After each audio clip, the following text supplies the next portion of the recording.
Donc très spectaculaire pour ouvrir cette Coupe d'Europe. Je vous dirai très rapidement en ce qui concerne le règlement que les points sont accordés sur le plan technique, sur le plan de l'efficacité.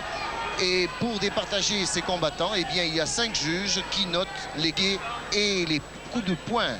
Car en boxe française, on se bat avec les poings et les pieds. Première reprise de 2 minutes donc entre Sylla et Riboulet. Sylla qui est beaucoup plus grand que Riboulet. Richard Sylla qui a une très bonne frappe des poings et des pieds. Il est ici à droite. Vous voyez la position de boxe française qui change considérablement avec les attitudes de boxe anglaise. Il y a toujours une jambe d'appui et l'autre jambe qui est prête à frapper sur toutes les parties du corps, sauf bien entendu au triangle génital. Vous l'avez compris, c'est interdit et c'est aussi considéré comme une pénalité grave. Voilà, 2 combattants avec une garde assez haute. Sylla est droitier,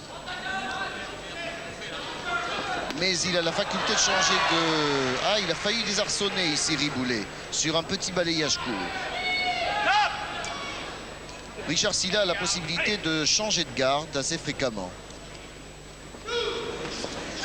C'est la minute d'observation. Mais attention, au moment où ça va partir, il est certain que Richard Sylla va prendre un peu plus la mesure de son adversaire, Jean-Pierre Riboulet. Voilà, oh là là! Voilà, un gauche-droit et Riboulet, je vous l'avais dit, est déjà pratiquement KO. Alors, nous attendons bien sûr que le Français Jean-Pierre Riboulet se relève. C'est fini, il est KO.